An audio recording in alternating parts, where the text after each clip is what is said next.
Hey guys, Jim from Import Image Racing and welcome back to the channel. If you've been following along, you know we've been doing a whole bunch of draggy hits on our VA WRX, trying to knock those numbers down while not quite touching performance or tuning yet. But I do feel like it's time to start unlocking some potential on this vehicle, so today we're going to be diving into a budget shift kit. Stick around to see which parts we chose.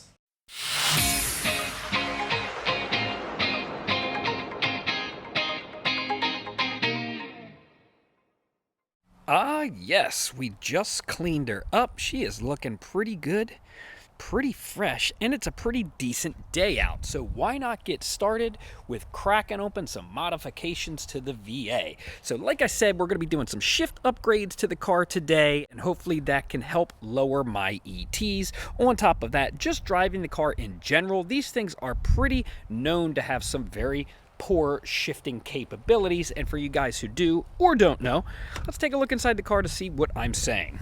Once you get in, you'll happen to notice that this shifter moves around a whole lot. For example, when you're in first gear, wow, that's a lot of movement. Second gear, same thing. Also, not sure if you noticed, look at all that throw.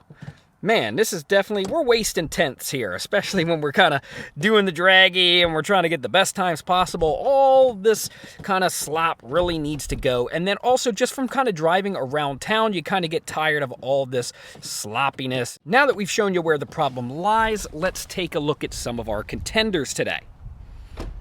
Some of the parts we're going to be putting on the car today, we will start with our Cobb Shift Plate.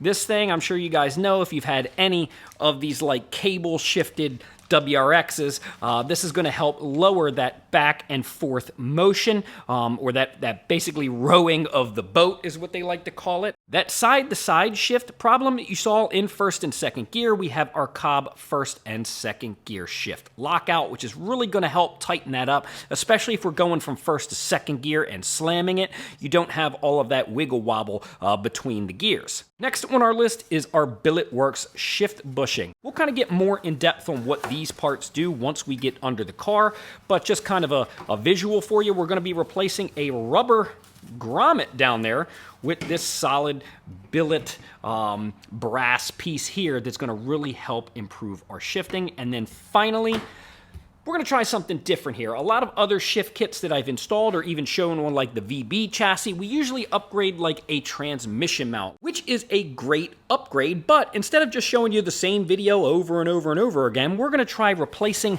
that transmission mount with a weighted shift knob from Billetworkz. Yes, now this thing is considerably heavier than the stock knob. And the reason why a weighted shift knob does so good on cars like this WRX is because they have all of these long, wild cables. And then once you actually put some weight behind that cable, it can help pull it into the next gear and feels a lot nicer in your hand. Like I had mentioned, I've done a whole bunch of these kind of budget shift kits for these cars, and instead of just showing you the same thing over and over, we wanted to try something a little bit different. On top of that, I also plan to do additional mount upgrades in the future. So I kind of wanted to stay away from just putting the same old group N transmission mount on this car and see what like a weighted shift knob with a very similar shift kit that we've already shown you might feel like. And at the end of the day, I'll tell you which one I think I would prefer, especially since both of the shift kits, the one that we'll put on this car and the one that I've shown on the VB, are very similar in price tags. No matter which one you go with, it's going to run you anywhere between $300 and $330. And like always, these are kind of a la carte shift kits, so you can decide that, you know what, maybe I want the shift knob and the transmission mount, or maybe I want the shift bushing and the shifter lockout. You can do all of that stuff kind of piece by piece, or buy it as a whole and maybe save a couple of bucks, but it's not something that needs to be all done at the same time. Either way, I'm going to be going a little bit more in depth as we start pulling some of these parts off, comparing them to the parts that we have on the bench, and maybe give you a better idea of what kind of shifter upgrades are in your future. Let's get to taking this thing apart.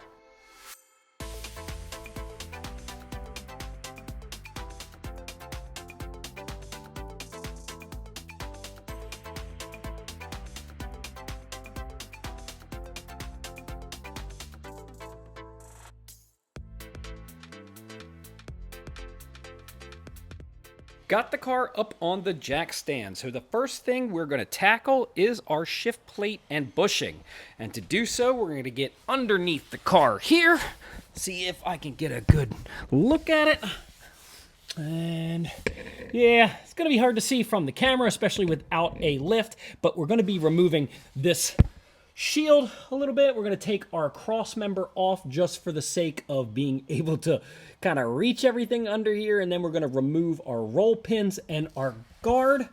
Now, see if you guys can see, there's a metal guard right here. And to get to that, we're going to have to at least partially remove it by getting rid of that bolt, and then I think there's two bolts back here that we can get and kind of like pry that out of the way, at least for now. Once again, once I get that off, I will show you with the shift weight one of the reasons why we chose to go with the Cobb shift weight over some of the other options, but unfortunately, I'm gonna have to get it all off first.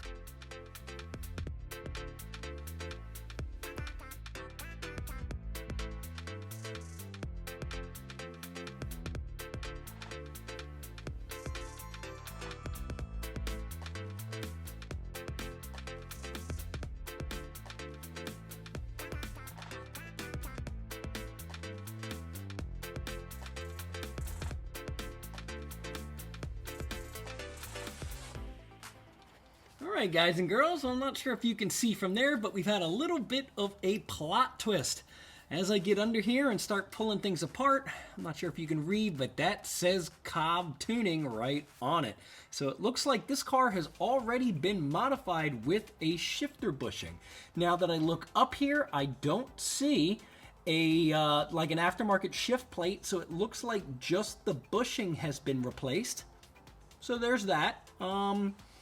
I don't know. I think I'm going to pull this thing out of here because I bought a new one, so I like the Billetworkz full brass one probably a little bit better. This still has kind of like a nylon insert in there. Would have been nice to know before I got, under here doing all this kind of stuff, but I did purchase the car previously owned, so there is a few little, Easter eggs every time I kind of look and work on this car, but for the most part, we're going to keep going. We're going to get the shifter plate off, pull this bushing out, and still kind of, go on with our day.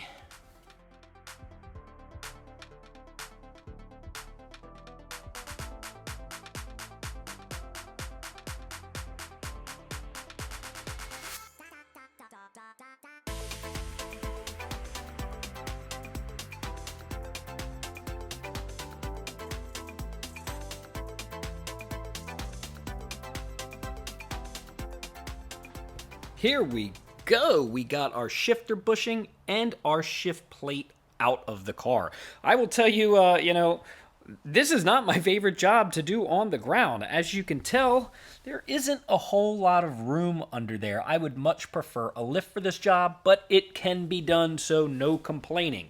One thing I will tell you, though, if you do plan on doing stuff like this, I would definitely make sure you not only have some decent quality jack stands, but always be sure to reinforce with the jack. So just in case, something happens, you're hitting on stuff, you're banging on stuff, grabbing on things, that, you're prepared and setting yourself up for success. That is always number one, safety first.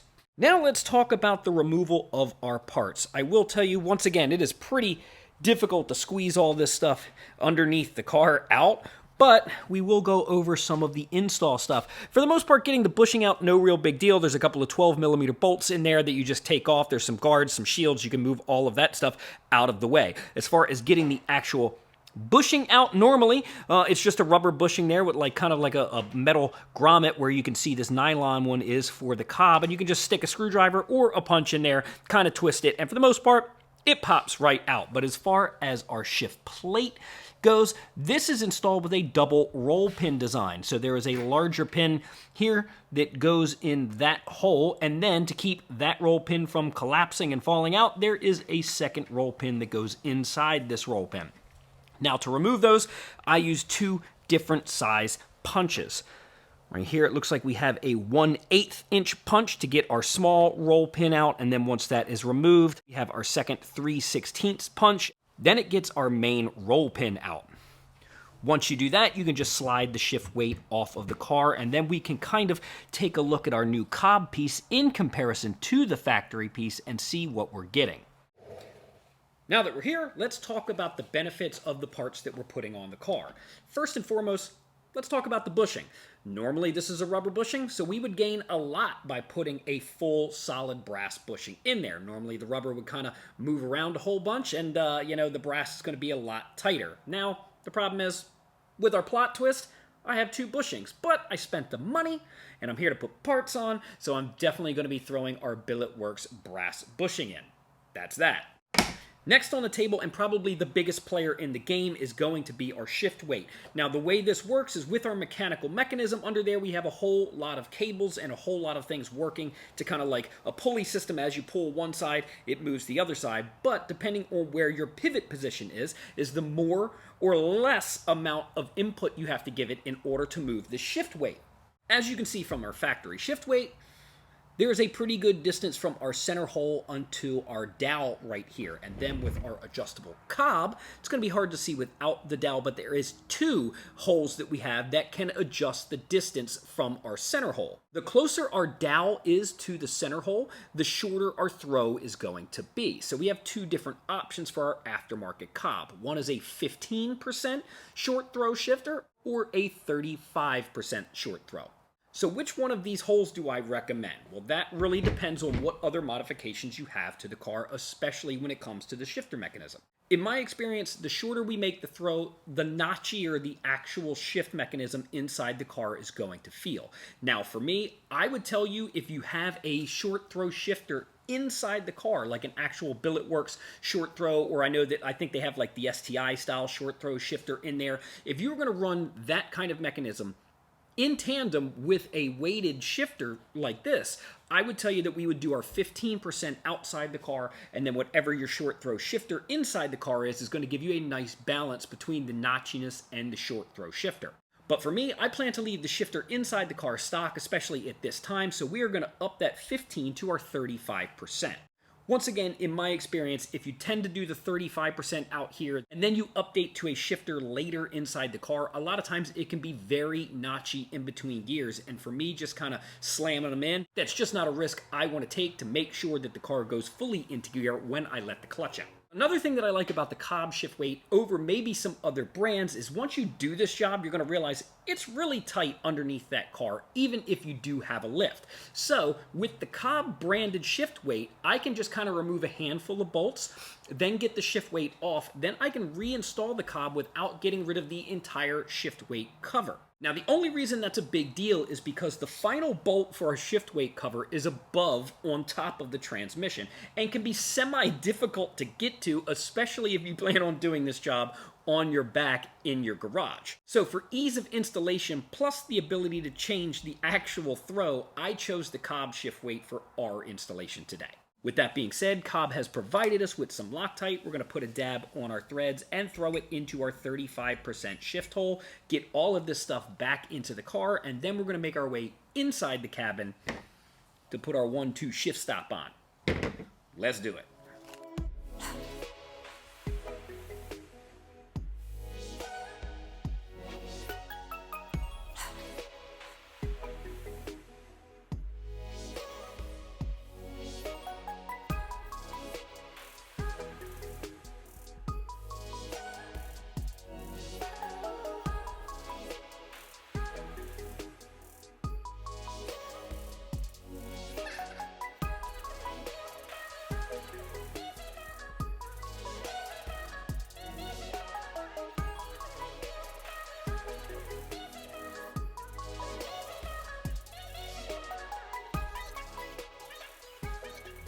Hey now, here's the full experience. Man, it's hard to get good angles under here, I'll tell you that. But it's on. You can see the bushing is in, our shift weight is on, and best part of all, our factory shielding fits. So we didn't have to remove anything or deal with that, pesky bolt that's all the way on top here. You can't even see from the camera. So everything bolted back up. Everything is in nice working order. So we do have one additional kind of bracket that we want to put here, basically a shield that we want to put back on. Then we can put our transmission mount cross member back on and move up to the top of the car.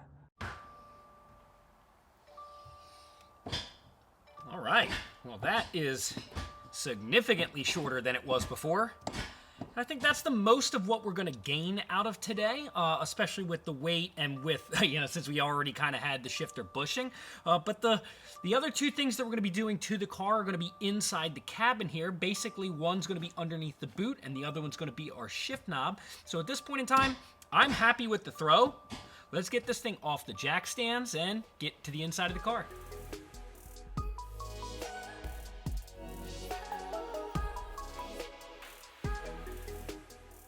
All right, boys, next up is our Cobb first and second gear lockout. So we're gonna hop into the car, and then we're gonna pop this whole little center console piece thing out here. I think I can get just the boot and this little trim ring out without taking all the sides out. Let's see if that's still a true statement. Ready? Ah, yes. Yeah, a little bit of pull action. We'll get this whole little trim piece up here. Let's get the key out so it stops dinging at me. We just kind of pull this up. We'll take the knob off now since we can get our whole little piece going. There we go. And then once we get this trim piece off here, there's going to be two little pieces of hardware that we'll remove. We'll put the dowels in that Cobb provides for our 1-2 lockout, and then we can kind of line everything up. Here's a little closer view inside of our shift column. From the factory, there's two pieces of 10mm hardware that we remove. Then Cobb provides you with these two dowels, which we put a little Loctite on and then threaded them in. And then our initial set of 10mm pieces of hardware that we tighten up. Then we can go ahead and grab our first and second lockout, which we will put right over top those two dowels. Just like that. Now you can see the holes here are elongated, so you can kind of move this in and out depending on what other shift components you have or any aftermarket parts to kind of dial in that first and second gear swing. So what we're going to do is throw our washers on, throw our nuts on, and then we'll kind of fine tune this in so that I feel we're right in the money where I want this shifter to be. Boom, there we go. We have our 1-2 shift stop all dialed in. Now, to kind of give you a better idea of what this does now that it's installed, take a look. When we go into first gear, there's very little left to right play anymore, where this thing used to kind of be like you could swing it all around, put it in second gear, and it would swing back and forth pretty hardcore. Now, since our shift stop is up against our shifter when it's in first and second, we don't have a lot of that left to right jiggle anymore. And this is going to come into play when, say, we're on a launch and we're just slamming into second gear. There's not a whole lot of that shake. Or if you're just cruising around, there's not a whole lot of slop in your shifter while you're just resting your hand on it. All in all, I think all of these upgrades are going to feel pretty good, but to top this whole thing off, we're about to install our Billetworkz shift knob, which is our matte black light bulb look, which I think is a pretty cool look, plus it's got the 1, 2, 3, 4, 5, 6 reverse, and it just says WRX. I like the matte black. It just kind of matches some of the other components I have in here, not to mention my carbon fiber every which way. So I think it's a good accent to the car, but let's go ahead and get our shift boot back on and installed, and then we will throw our shift knob on. Our shift knob installation is going to be pretty easy, pretty straightforward. In the kit, not only are you going to get your weighted shift knob, but you will also get a jam nut and kind of a thread adapter from the small threads from your shifter to the large thread that's actually inside our shift knob. So the first thing we're going to do is slide on our lock nut. And the reason we do the lock nut is when we go ahead and put this on, depending on where we lock it in is going to be where our 1, 2, 3, 4, 5, 6 is going to be. We're going to go ahead and toss our adapter on, and then let's put the knob on and see where we're at. Well, if I tighten it all the way up, the numbers are kind of facing me. So what I'm going to want to do is take our knob loose and then spin our lock nut up until it faces the right direction.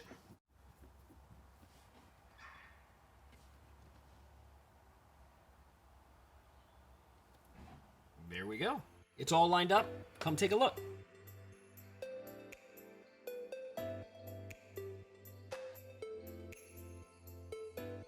Well, that was fun and a pretty exciting day. We found some stuff I didn't quite know about yet, but we got all of the parts that I wanted onto the car. But no matter how good it looks or how easy or hard the job is, it doesn't mean anything unless it feels good out on the street. So we're going to go ahead and take this car for a drive and see how I feel about all of our new shifter upgrades. And then I guess we'll see if I did the right thing or if I should have chose something else.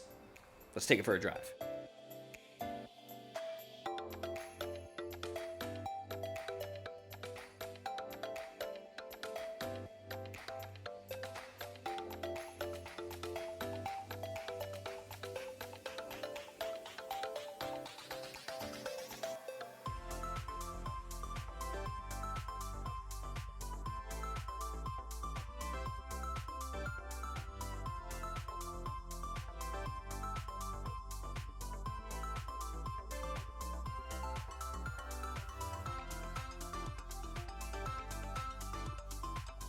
There you have it. We just took it for its first maiden voyage with our brand new shift kit on it. And I know you're dying to figure out, what's my opinion on it? Do I really like the choice that I made over some other options that we did, let's say, on our in-house VB? I don't think you're going to be able to beat the weighted shift knob in conjunction with the shift plate. That just changes the whole aura of the car while driving around. And I think from a day-to-day stoplight to stoplight, that is going to be by far your best combination on the car. I also suggest that if you're going to be in the wheelhouse of doing that shift plate, always consider the shift bushing. As you probably saw, there was a shift bushing on the car that I didn't even know about, and it wasn't something I knew about until I went to replace it. So if you're just going to do a shift bushing, I don't think it's going to be all that beneficial unless you pair that with something like the shift weight itself. Like I said, if you do plan to do something with a little bit more aggressive driving, like you want to get behind the wheel and you want to start banging gears and dropping those ETs, then I would tell you that the transmission mount over the weighted shift knob would probably be the way that I would go. Now, because I do plan to do additional mounts on this car, this isn't the video I thought that was necessary for doing a mount, because I'm going to be doing not only engine mounts, but tying that together with transmission mounts in the near future as well. All in all, depending on if you go with the transmission mount or you decide to go with the weighted shift knob, we're dialing in at right around $300, which I think is a fantastic price for all that you get for a shift kit like the one that I put on the car today. Feel is great. Budget was good, but we still have to do a draggy hit. Now, I'm not convinced that I'm going to lose any real ETs with this, although, you know, feeling inside the car is going to be half of the problem anyway. So if I feel confident, I think I'm going faster, then I'll tell you what, maybe I'll go a little faster. We'll have to find out. Now, the other thing is, I don't really have any of my camera gear for mounting the phone, so I guess I'll put it in the passenger seat and see what we can do. I can't promise you great footage, but let's try to break our new record. 30. 60.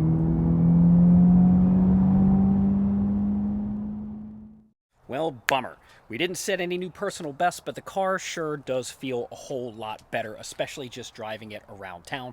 Once I get kind of some more seat time, since we have changed something with the shifter, I'm not 100% just jamming it in there right yet because I'm afraid of, you know, maybe not making the gear anything, but it is fun to kind of give this thing a rip anytime that I can. Either way, if you enjoyed this video, be sure to hit that like and subscribe so I can give you all kinds of new content with this car. Not to mention I got like a whole stack of stuff I'm putting on anyway, so it's gonna be a good time. Be sure to hit that like and subscribe, and for all of the best deals on the web and in the world, be sure to hit up importimageracing.com. You guys already know. We'll catch you on the next one.